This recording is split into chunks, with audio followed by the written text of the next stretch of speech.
আর ভাই জাকাত না দিয়ে আপনি যে ব্যাংকে রাখলেন, আজকে যদি মারা যান, আল্লাহ না করুক, এই টাকার মালিক তো আপনি হবেন না।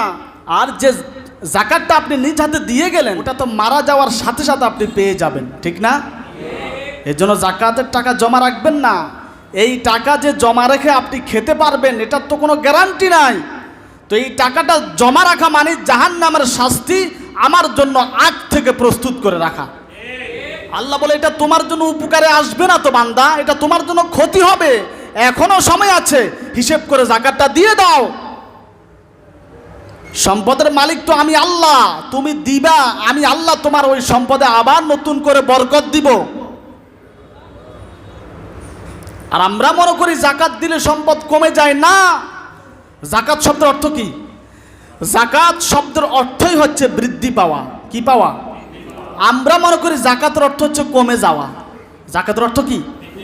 আমরা মনে করি কমে যাওয়া। আল্লাহ বলে কমে যাওয়া নয়, জাকাতের অর্থ হচ্ছে বেড়ে যাওয়া। সুবহানাল্লাহ। তাহলে জাকাতের অর্থ যেখানে বৃদ্ধি পাওয়া, পরিশুদ্ধ হওয়া, পবিত্র হওয়া, সেখানে আপনি আমি এত টেনশন কিসের?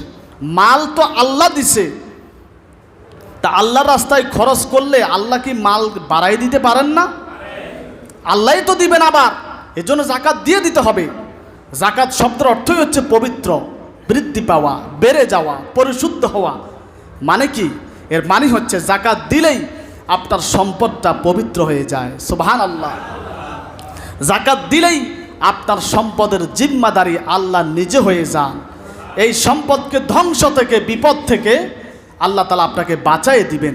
এই জন্য জাকাত দিতে হবে। জাকাত হচ্ছে সম্পদের ময়লা। সম্পদের কি? ময়লা। জাকাত যতদিন না দিবেন, সম্পদের মধ্যে ওই ময়লাটা থেকেই গেল। আর জাকাত যখন দিবেন, আল্লাহ সম্পদটাকে পরিষ্কার করে দিবেন। সুবহানাল্লাহ। এখন